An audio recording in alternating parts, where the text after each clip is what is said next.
Glória a Deus. Juízes capítulo 6, do 1 até o 12, diz assim: Fizeram os filhos de Israel o que era mal perante o Senhor. Por isso o Senhor os entregou nas mãos dos midianitas por 7 anos. Prevalecendo o domínio dos midianitas sobre Israel, fizeram estes para si, por causa dos midianitas, as covas que estão nos montes, e as cavernas e as fortificações. Porque cada vez que Israel semeava, os midianitas e os amalequitas, como também os povos do Oriente, subiam contra ele. E contra ele se acampavam, destruindo os produtos da terra até a vizinhança de Gaza. E não deixavam em Israel sustento algum, nem ovelhas, nem bois, nem jumentos, pois subiam com seus gados e tendas e vinham como gafanhotos, em tanta multidão que não se podia contar, nem a eles, nem aos seus camelos, e entravam na terra para a destruir. Assim, Israel ficou muito debilitado com a presença dos midianitas. Então, os filhos de Israel clamavam ao Senhor.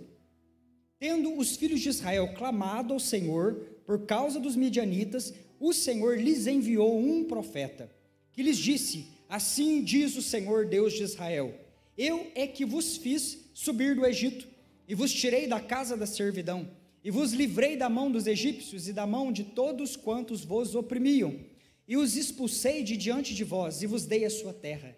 E disse: Eu sou o Senhor vosso Deus. Não temais os deuses dos amorreus, em cuja terra habitais. Contudo, não destes ouvidos à minha voz.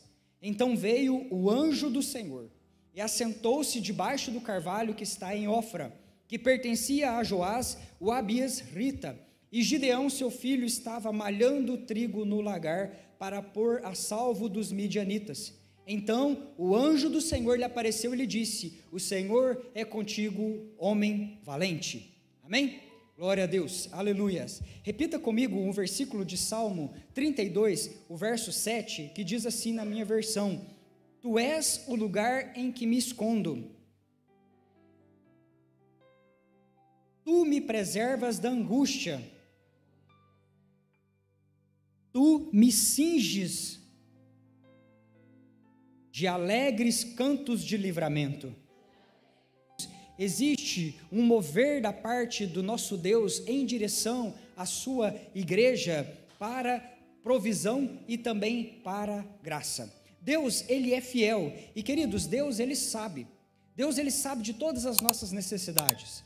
Olha, eu quero que você esteja atento que existem necessidades que você sabe, que você percebe, necessidades perceptíveis. Você está percebendo diante dos seus olhos aquele problema, ele é evidente, ele está ali diante dos seus olhos. Mas existem outras necessidades que nós, às vezes, nem percebemos. São coisas que passam desapercebidas dos nossos olhos. Nós, vivendo nessa terra, como igreja de Cristo Jesus, como filhos de Deus, às vezes não conseguimos ter essa percepção desta nossa carência, dessa nossa necessidade como filhos. E é claro que quando nós, ao longo da nossa jornada, é claro que muitos de nós iremos focar nas dores latentes, as dores pulsantes, a dor que está mais doída no momento que nós estamos passando. E por essa dor nós oramos. E no sentido dessa dor, ou em favor dessa dor, nós nos mobilizamos, nós jejuamos, nós clamamos a Deus, e certo é que Deus responde às nossas orações. Mas o que Deus está desejando falar conosco, o que Deus quer ministrar a nosso coração, é que Ele tem coisas maiores, Ele tem coisas que vão além da nossa mentalidade. Ele é o Deus que enxerga o começo, o meio, o fim da nossa trajetória. Vamos tomar um exemplo que nós estamos vendo a vida passar diante de nós da calçada, e ela vai passando estação após estação, tempo após tempo, ciclo após ciclo, mas Deus é o nosso Pai, é o Deus Todo-Poderoso que está contemplando as coisas de cima. Ele enxerga a eternidade como um todo, ou seja, Ele já vê o começo, o meio e o fim da tua vida. E é por isso que Deus, Ele se dirige a você como se a realidade, aquilo que já é realidade para Ele no céu, já fosse realidade para você também. E nós precisamos entrar nessa perspectiva de fé. de encarar a nossa vida como o produto final, como aquilo que Deus enxerga, a nossa vida coberta, lavada, remida pelo sangue do Cordeiro, cheia da unção do Senhor, cumprindo os propósitos eternos para a nossa vida. Amém? Glória a Deus. Então, nós muitas das vezes nos mobilizamos, oramos, socorremos, né, aquilo que está mais evidente, igual o Gideão. Gideão, ele se mobiliza em prol da dor que está mais pulsando naquele momento. Por quê? Porque ele pega o trigo, é o tempo de colheita, a colheita está chegando, e para pôr a salvo o trigo, para pôr a salvo a colheita dos seus inimigos, ele toma uma medida mediante a dor que estava doendo mais. Qual era a dor que mais doía naquele momento para esse homem valente, para esse guerreiro? Era o fato de que os inimigos vinham e roubavam tudo, e eles passavam fome. Israel estava empobrecido. Essa era a coisa mais evidente, essa era a dor do momento, e para socorrer isso, Gideão agora ele pega o trigo, ele leva para um lugar escondido, e ele está ali malhando trigo no lagar. Diante desta urgência, Gideão está malhando o trigo no lugar onde se produzia o vinho para pôr a salvo do inimigo.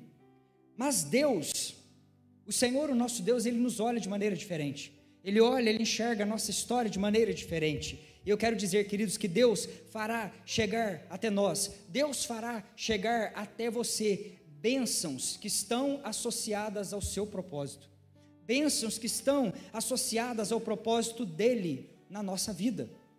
E é nesse sentido que Deus, Ele se move. Deus, Ele não se move por necessidade, embora Ele conheça. Deus sabe que você tem uma dificuldade, Deus sabe o gigante que se levantou, Deus sabe o exército inimigo que está chegando já à porta, pronto para roubar a colheita lá da tua casa. Deus sabe de todas essas coisas, Deus sabe a tua dor, Deus sabe o quanto que está pulsando, que está latente isso na tua vida, mas Deus, Ele não se move em favor de carências, Deus não se move em favor de dor, Deus não se move em favor das nossas lamúrias, Deus, Ele se move por propósitos eternos. Deus, Ele se move diante da sua soberana vontade. Deus, Ele se move e as bênçãos do Senhor estão associadas ao propósito dEle na nossa vida e também ao nosso entorno. Sabe o que isso significa? Que Deus, Ele tem um propósito e esse propósito, Ele é acima da tua dor. Deus, Ele tem um propósito eterno que é acima do teu gigante. E esse propósito de Deus, Ele não diz respeito só à nossa vida, só à vida do Gideão. Só a vida de você, mulher de fé e coragem, e você, homem valoroso que está aqui nessa noite, ou você que está nos ouvindo na sua casa. Mas Deus, Ele tem um propósito que diz respeito a você, a tua família e àqueles que compartilham da tua mesa ao seu redor. É um propósito que diz respeito à tua casa e também a esta cidade e a todas as nações aonde o Senhor Deus te enviar. Amém? E nesse sentido de propósitos e de carências, eu quero dizer a vocês, mediante essa história aqui do Gideão, que tem coisas que nós desejamos e não é o que Deus deseja. Tem coisas que nós desejamos, mas não é aquilo que Deus deseja. O caminho mais curto para a resolução de algum problema, o caminho mais breve para nós fugirmos da batalha e da guerra que está batendo na nossa porta todos os dias. A confiança depositada em carros e cavalos e em outras coisas, soluções humanas que nós muitas das vezes imaginamos. Se está com problema no casamento, chuta o balde e vai e arruma outro. Queridos, e aí o problema só muda de endereço porque vai para outra casa, vai junto na mochila. Por quê? Porque nós queremos uma solução rápida, queremos malhar o trigo no lagar, queremos socorrer a dor que está ali, mas na carne viva naquele momento. E assim, a gente vai se embrenhando, e tem pessoas que vivem uma vida de miséria financeiramente. Por quê? Porque é um problema, é um dilema atrás do outro, se enfiando em financiamento e se enfiando em empréstimo, um atrás do outro, estourando cartão, queridos, na visão equivocada de malhar trigo no lagar, socorrer as coisas com precipitação, socorrer os problemas que estão ali mais doendo, está doendo aquilo, está mais evidente, a gente precisa de uma solução rápida. E olha, isso para nós é um grande desafio. Por quê? Porque nós, seres humanos desta era moderna, gostamos de soluções rápidas, gostamos de miojo, gostamos de micro-ondas que esquenta rapidinho, Queridos, soluções paliativas. Estamos na eterna busca de querer malhar trigo no lagar, levar o trigo para dentro do lagar para tentar solucionar rápido, para fazer o negócio, para fugir do problema, correr da batalha. E enquanto isso, o inimigo está quebrando tudo lá fora. Ou seja, Gideão está nessa posição. Ele deseja alguma coisa, ele quer, a intenção dele é lícita e é boa. E olha que aqui nós demos exemplos de muitas coisas até ilícitas, mas aqui nesse caso, o homem valente, o homem posicionado, ele quer simplesmente botar a comida na mesa. Ele quer tirar o trigo das mãos do inimigo e socorrer a plantação, socorrer a colheita, pensando nos seus familiares. A intenção dele é nobre, mas mesmo sendo uma intenção nobre, Deus tem algo maior, Deus tem algo melhor, Deus tem algo mais abundante. Deus tem uma prosperidade espiritual para derramar sobre esse homem que vai além simplesmente da mesa dele, vai transbordar, vai ter para repartir, para poder molhar a terra com o orvalho da graça de Deus. Aleluias! Deus se apresenta aqui para nós nessa noite como Jeová Shalom. Jeová Shalom. E Jeová Shalom Deus é paz. E paz não significa ausência de batalha. Paz não significa ausência de guerra, pelo contrário, é um descanso na vitória do Cordeiro. Descanso na vitória do Cordeiro. Queridos, nós somos o único time que entrou no campo para jogar, sabendo já o final. Nós somos o único time que entrou no campo, sabendo já o placar. Nós repousamos sobre a vitória do Cordeiro. Nós já somos mais que vitoriosos. Nós repousamos numa batalha já vencida por Cristo Jesus. Então não há motivo para desespero, mas que nós venhamos a alinhar os nossos olhos com Jesus, porque essa batalha já foi vencida na cruz do Calvário. Quem é esse gigante que ousa se levantar contra a tua casa? Quem é esse problema que se manifestou tão feroz essa semana? Queridos, nós já repousamos na vitória expressa do Cordeiro ali na cruz do Calvário. Mas algo que eu quero que vocês entendam é que antes de experimentar do lado de fora, você precisa experimentar essa paz do lado de dentro. O que eu estou querendo dizer é que essa shalom, essa paz do Senhor, essa paz que você tanto anseia para a tua vida no meio de todo esse vendaval, você, antes de ver isso se manifestando naquilo que é evidente, ou seja, antes que você veja a solução do problema, você precisa sossegar o teu coração. Antes de ver o problema sendo resolvido do lado de fora, você precisa que o problema seja resolvido do lado de dentro. Porque se as nossas raízes não forem tratadas, se nós não encontrarmos descanso no Senhor, o nosso Deus, contentamento no Senhor, o nosso Deus, gigante após gigante, queridos, a história vai se repetindo, e é um ciclo vicioso. Nós rodamos a montanha como o povo de Israel, 40 anos, repetindo os mesmos erros, repetindo os mesmos problemas. Olhe para as escrituras em Juízes, é uma coisa pior que a outra. O livro de Juízes, ele vai degringolando, e cada juiz, ele vai se levantando num tempo onde as pessoas elas vão repetindo os mesmos erros.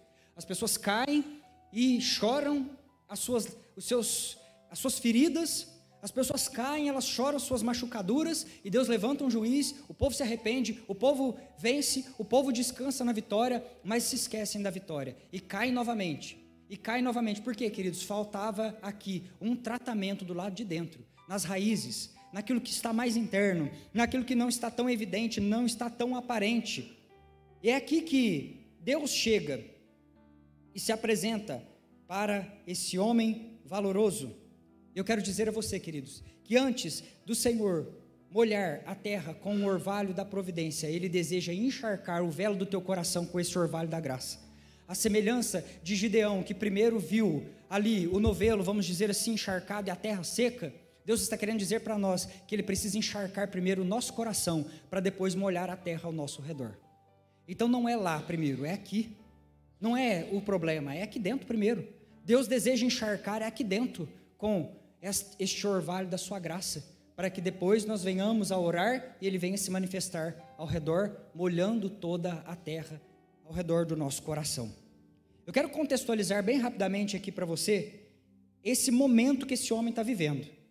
Logo após Débora e a paz que aconteceu por 40 anos na terra, ali de Canaã, em Israel, por 7 anos os midianitas se levantaram para oprimir a Israel. E a Bíblia nos relata o jeito que esses camaradas, eles marchavam para cima da nação e o povo de Deus. A Bíblia diz que eles vinham como um enxame de gafanhotos. Eram muitas pessoas, eram muitos guerreiros. E eles não vinham debaixo da autoridade de um rei ou como um exército organizado, eles vinham com fome de destruição. Eles vinham igual gafanhotos, esfomeados para destruir tudo que estivesse à sua frente. E eles não simplesmente ultrapassavam a fronteira e roubavam o gado, roubavam a comida ali próximo à nação. Mas pelo contrário, queridos, eles avançavam com tal fúria que eles cortavam a nação de um lado para o outro, chegando até a extremidade do país do outro lado, levando bois, jumentos, ovelhas, colheita. E isso se repetia tempo após tempo. O povo de Deus plantava, logo essa colheita amadurecia e os midianitas eles vinham novamente sobre a terra, levando o fruto da terra. E a palavra do Senhor, ela nos relata que Israel empobrecia. Israel estava empobrecido, porque o povo não tinha o que comer, o povo não tinha alimento, o povo não tinha ovelhas para sacrificar diante de Deus, o povo não tinha animais de carga para efetuar os serviços pesados da colheita e do lavrar a terra. E o povo de Israel foi empobrecendo, foi minguando. E aqui esse povo começa a se esconder em covas. Por que é que Israel se esconde em covas? É uma coisa que a gente deve se perguntar, sabe por quê? Porque quando Gideão tocou a buzina e chamou o povo para a guerra, levantou uma grande multidão de soldados e o acompanhou. E eu pergunto a vocês, onde é que estavam esses soldados? Por que é que 7 anos esses homens ficaram encolhidos, escondidos nos buracos, escondidos nas covas?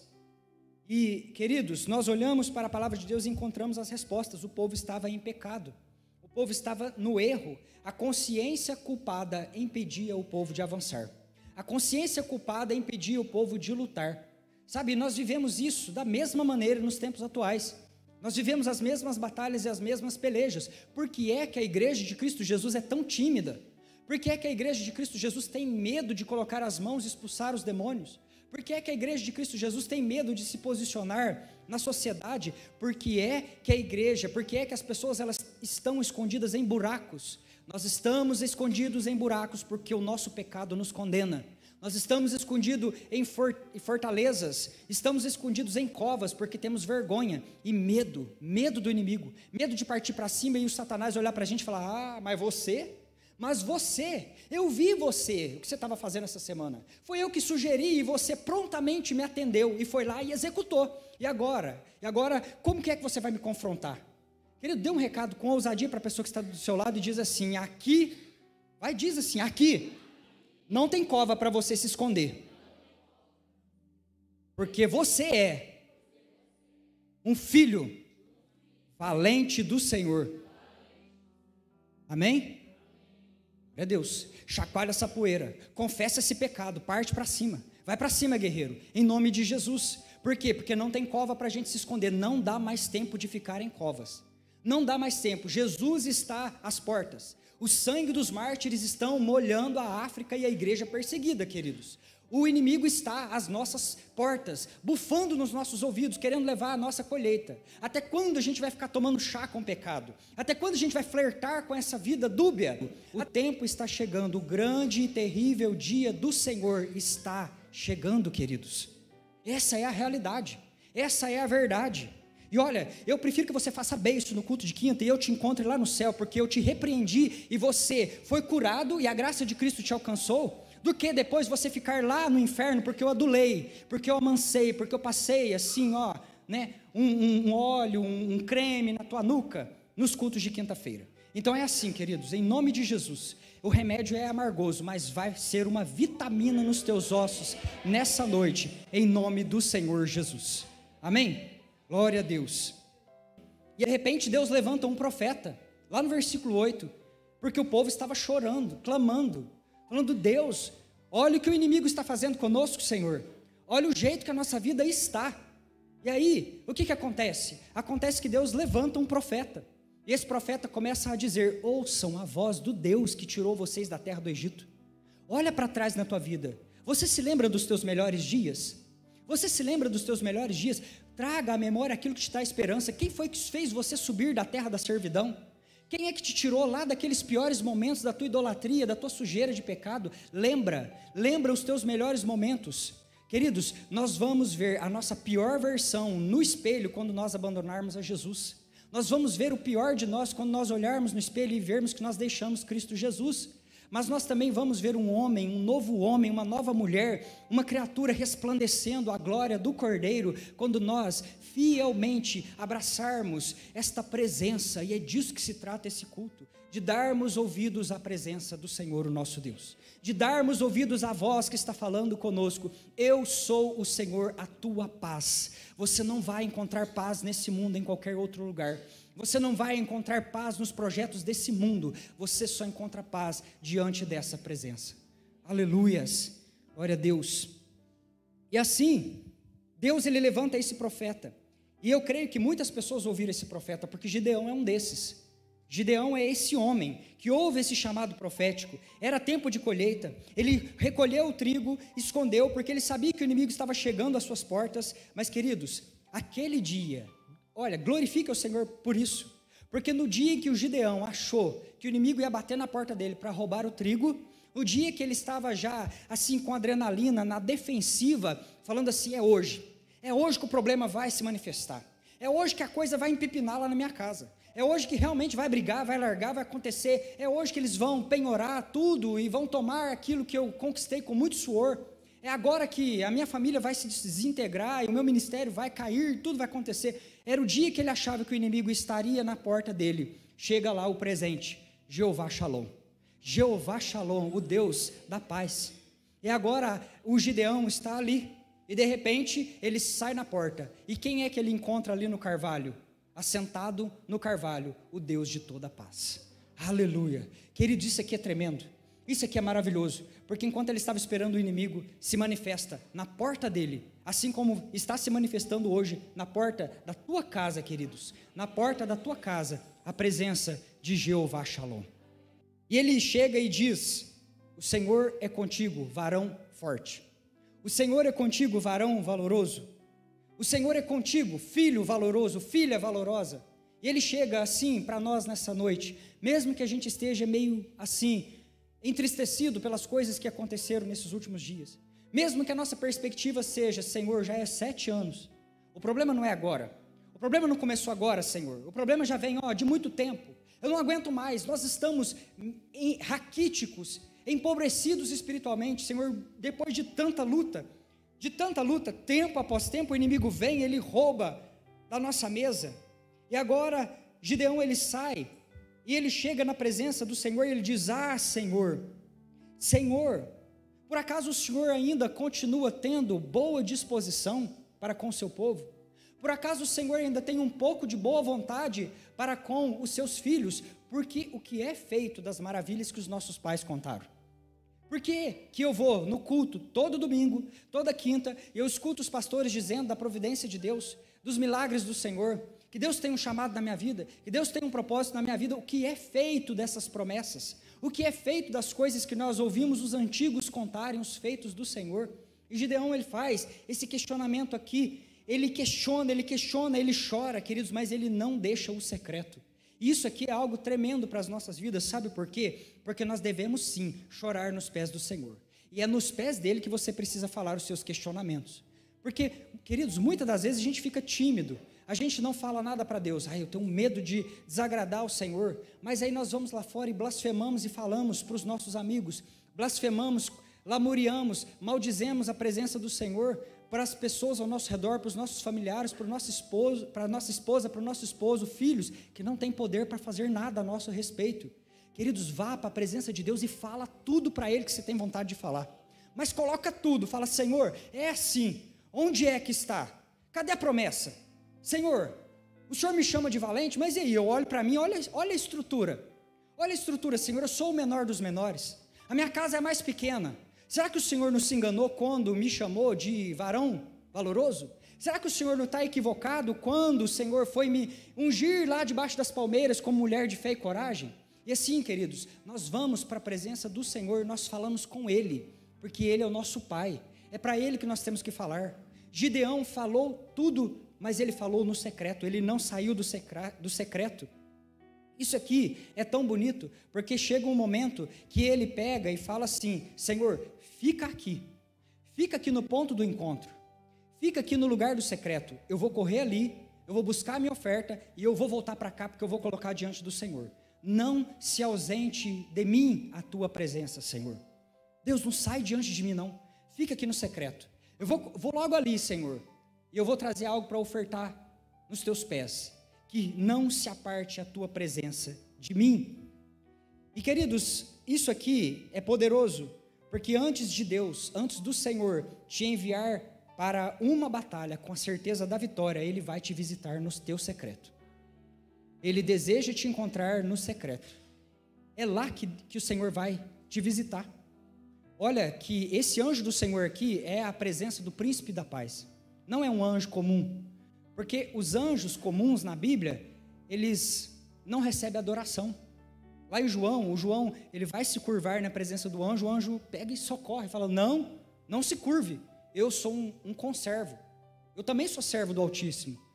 Adora ele merece. Só que nesse caso aqui, o anjo está posicionado. E o Gideão está fazendo a oferta. E o Gideão está curvando e adorando, e ele está recebendo a adoração. Sabe quem é esse aqui, queridos? É o príncipe de toda a paz. É o Senhor Jesus. É o mesmo que se manifesta no nosso meio nessa noite. Ele é o mesmo, não mudou. É o mesmo ontem, é hoje e ele será eternamente. Filhos de valor passam tempo com Deus no secreto antes de partirem para as suas batalhas. É lá que a gente encontra força. Não tem outro lugar. Não adianta ficar choramingando para os amigos. Não adianta ficar choramingando para pessoas aleatórias aqui e acolá. Vai para o secreto. Vai para a oração, queridos. Vai para a presença de Deus. Fala com o Senhor. Cultiva a vida de oração e de secreto, porque é lá que Ele visita. É lá que Ele passa. É lá que Ele ministra. Antes de irmos para a batalha, nós precisamos encontrar o anjo do Senhor, o príncipe de toda a paz, o Senhor Jeová Shalom, no nosso secreto. Aleluia. E Ele vem até nós nesta noite, queridos. Olha, guarde isso com respostas que você tanto espera. Recursos além do que você imaginou e resultados que só Ele poderia te dar. 3 R's. Respostas, recursos e resultados.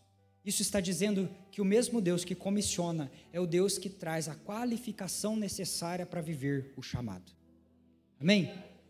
Traduzindo isso numa coisa bem mais simples. Se Deus te mandou ir, Ele vai pôr na tua mão a ferramenta para você ir e dar fruto e vencer. Porque essa vitória, queridos, ela já está ganha pelo poder do Senhor, o nosso Deus. Aleluia. Vai na força que eu te concedo, Filadélfia. Não te enviei eu? Não te enviei eu? Essa guerra, ela não é sua, ela é do Senhor Jeová. Amém? Glória a Deus. Não é sobre nós. Não é sobre nós. Não é nada sobre nós. Presta atenção que o Gideão, ele traz o melhor que ele tinha e põe na pedra. Ele fala, fica aqui no secreto, Deus. Eu quero te adorar. Eu vou lá buscar uma oferta e eu vou derramar aqui nessa pedra. E ele vem, ele traz a oferta. Diz a palavra do Senhor que ele fez um cozido, né? Aquilo estava quente, estava fervendo assim, dentro da panela. E ele traz aquela oferta ali, o melhor que ele tinha, naquelas condições de escassez daquele tempo, ele traz o melhor e ele põe nos pés do anjo. Ele põe ali, e o anjo, que é a própria teofania, a aparição do Senhor Jesus Cristo no Antigo Testamento, ele fala, põe na pedra, coloca em cima da rocha. E ele derramou, né, aquela oferta, e Deus falou para ele, molha essa oferta com caldo.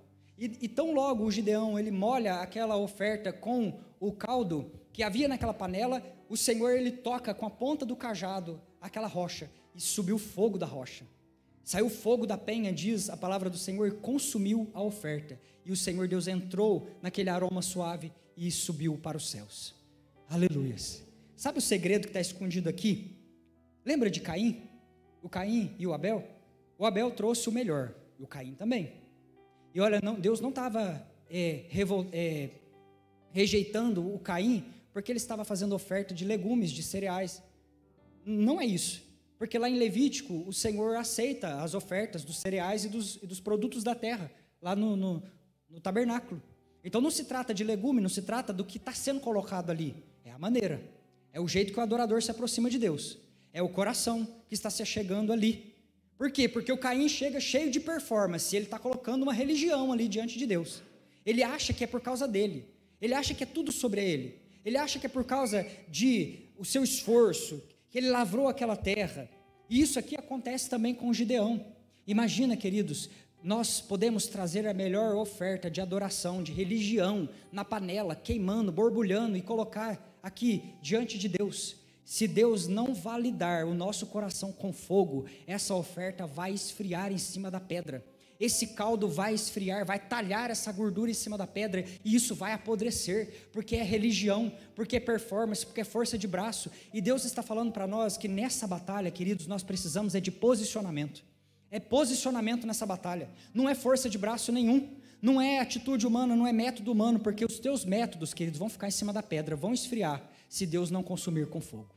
Se Deus não validar, se Deus não botar, sabe assim, se Deus não te enxergar com esse coração voluntário, com esse coração de homem e de mulher, filho valoroso, e não tocar o teu coração com esse cajado, e fazer sair fogo, e queimar este teu coração, tudo vai se tratar de performance, tudo vai se tratar de religião, de força de braço, esforço humano, aleluias, e Deus não tem compromisso com isso. Gideão traz o seu melhor, coloca sobre a rocha, coloca ali, e o Senhor consome. E assim, Gideão entende, a palavra de Deus diz que o Espírito do Senhor revestiu esse homem valoroso.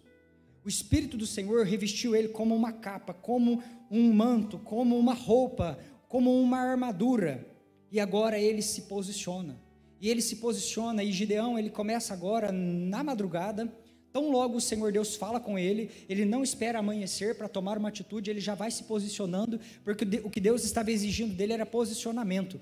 A Bíblia diz que de madrugada mesmo, ele tomou um machado, e é por isso que o nome dele é Gideão, que significa lenhador, e ele cortou o bosque sagrado dos ídolos, ele derrubou os altares de Baal, ele trouxe uma reforma para dentro de casa.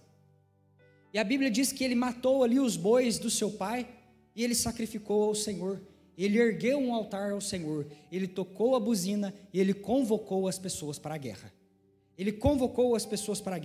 Sabe de uma coisa que eu vejo aqui? Queridos, todos aqueles aos quais o Senhor Deus chama, ele qualifica e ele encoraja para o empreendimento. Se Deus te chamou, deixa o sucesso da vitória com o Senhor dos Exércitos. Sabe, se Deus te chamou para uma batalha, para uma peleja, se tem inimigo, se tem midianita aí na tua frente, se tem amalequita, moabita, se levantou, os cananeus, os amorreus, queridos, vai para cima, porque se Deus te chamou, se Ele te ungiu, Ele vai te qualificar, e Ele vai te dar a unção necessária para você vencer todas essas coisas em nome de Jesus. Aleluias. Aquela paz que esse homem recebeu, como uma resposta, ela veio cheia dos recursos da fé. E agora, esses recursos de fé começam a se manifestar em resultados. Foi aquilo que nós falamos, para você guardar, essas palavrinhas ajudam a gente a memorizar. Resposta de Deus. Recurso, que é a unção e o poder. E os resultados, que só Ele pode dar. E agora o Senhor, Ele começa a provar mais ainda o servo dele. Para você ver que não é pela tua força. Para você ver que essa peleja não é força do teu braço, eu vou te mostrar. É muito o que você está fazendo. É muita gente que está contigo, Gideão. Vai para a beira do ribeiro. E aqueles que chegar correndo na beira do ribeiro, tomar um pouquinho d'água e já se posicionar para a batalha, é esses que vai te acompanhar. É esses homens que vão te acompanhar. Aqueles que se chegarem, deitar, lavar o rosto, se esponjar, né, como diz o bom alterosense, se deleitar ali no ribeiro, deitando e bebendo água, esse você manda para casa, porque não serve para a batalha, porque Deus não tem compromisso com esses homens, Deus não tem compromisso, e assim, queridos, Deus, Ele começa a selecionar, Ele não queria filhos indolentes, Ele não queria filhos frescos ali, Ele queria guerreiros audaciosos, prontos a colocar o reino antes dos seus apetites.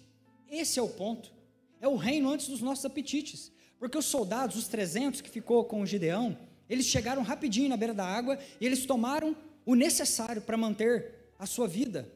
E eles correram para o posicionamento novamente. Opa, se o que Deus está precisando de nós é posicionamento, não tem tempo para ficar na beira desse rio. Não tem tempo para ficar se refrescando. Não tem tempo ali para ficar se lavando, se banhando com frescura. Eles entraram diante do ribeiro. Eles beberam o que precisavam, e eles se posicionaram novamente. E assim, queridos, diante daquele poderoso guerreiro, um exército de quase 32 mil pessoas foi reduzido a apenas 300 homens. Apenas 300 homens. Olha, queridos, Deus tem falado muito conosco a respeito disso. Somos um povo pequeno, mas Deus tem coisas grandes para essa igreja. Guarda isso, queridos. Guarda isso, porque eu estou falando isso num tom de profecia. Escreva isso neste dia de hoje. Somos um povo pequeno. Olhamos para trás e muitas das vezes nos lembramos dos grandes feitos do Senhor. E eu digo a vocês, ainda existe uma grande jornada para você caminhar. Ainda existe uma grande jornada para você trilhar. Você muitas das vezes tem olhado para a estrutura humana e está à semelhança de Gideão, questionando com Deus: Senhor, eu sou o menor da minha casa. Senhor, a minha tribo, a minha família é a menor de todas. Senhor, nós somos os menores de Israel. Mas o Senhor Deus hoje te afirma como filho e filha de Deus. Filha valorosa, filho valoroso. O Senhor, o Deus dos exércitos, é contigo.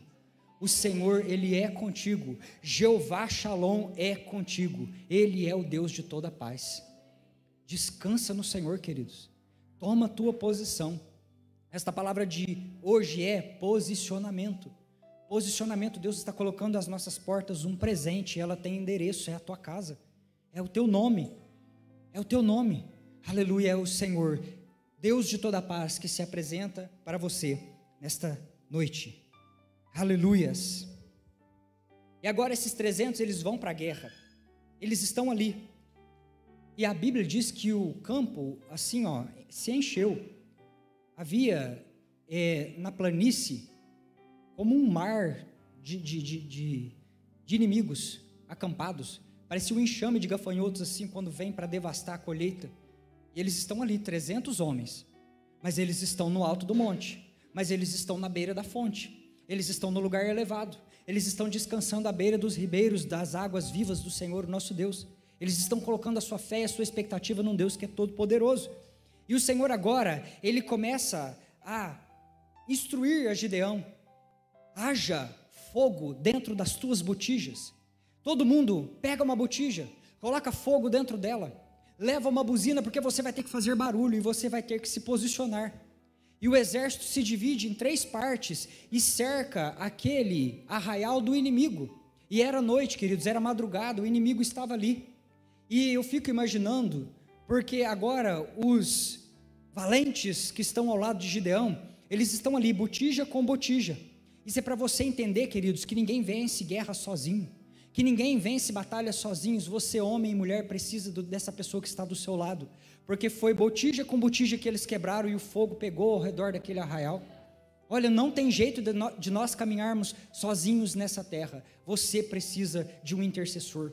Você precisa de uma intercessora, você precisa de um amigo, de uma amiga, você precisa de um companheiro de guerra, de um companheiro de batalha, você precisa de um irmão que ore por você, você precisa de alguém que te apoie, alguém que te instrua, alguém que te discipule. Nós precisamos uns dos outros como igreja de Cristo Jesus. Aleluia. Agora, esses homens, eles estão ali na escuridão da noite, e a instrução do Senhor foi muito clara: não vai na força do teu braço. Deixa o fogo queimar, deixa o fogo alastrar, vai para a presença, vai para o secreto, se posiciona. Por quê? Deus falou assim: escolhe o lugar, senta aí nesse camarote e assiste. Nesta batalha, vou usar um texto lá de Josafá, vocês não vão ter que pelejar, não precisa de força de braço não, só enche a tua botija do fogo do Espírito, só enche o teu coração. Fica perto de um irmão assim que também está queimando, que está com a botija cheia. E na hora que chegar o inimigo, você bate essa botija com botija e grita: espada do Senhor e de Gideão. E esse inimigo vai fugir diante dos teus olhos. Aleluia. Queridos, foi isso que aconteceu. Eles se reuniram em volta do arraial e eles começaram ali a bradar e a gritar e a fazer barulho e a buzinar e tocar fogo ali ao seu redor. E a Bíblia diz que os inimigos, eles entraram em pânico e eles começaram a lutar uns contra os outros. Olha, você vai ver diante dos teus olhos os teus inimigos sendo confundidos, queridos. Isso é uma palavra de Deus para a tua vida, você precisa tomar posse disso. A providência de Deus está associada, aleluias, a providência de Deus, guarde isso, está associada a todos os propósitos eternos que Ele tem para a tua vida. E os propósitos eternos de Deus para a tua vida não é que você fique malhando trigo no lagar. Não é que você fica botando pano quente nos problemas que se levantaram hoje. Deus quer que você elimine esse inimigo da tua vida de uma vez por todas. De uma vez por todas. É para botar um ponto final nessa história. É para colocar um ponto final nessa história. Aleluias. Você tem fé para crer? Sela isso com um amém poderoso assim. Aleluias. E para finalizarmos, eu quero dizer, a sua dor, ela é conhecida de Deus. Deus, Ele não ignora as nossas dores. Deus não é um pai desnaturado. Deus não é sarcástico. Deus não fica olhando para as nossas dores e assim indiferente. Ele conhece todas elas. Mas Deus, Ele não se move pelas nossas necessidades. Deus se move por propósito. Sabe por quê? Porque muito daquilo que nós às vezes achamos que é o melhor para nós não é o melhor. Gideão achava que o melhor para a vida dele era só aguardar aquela colheita daquele dia. Mal sabia ele que Deus tinha libertação, não somente para dentro da casa dele, mas para a terra toda, para a nação toda. Então a bênção que Deus tem para a tua vida, queridos, não é só a respeito da tua casa e da tua família. Ela diz respeito a toda essa igreja, a cidade de Alfenas e a todas as nações às quais o Senhor Deus te enviar. Aleluias. E eu quero dizer,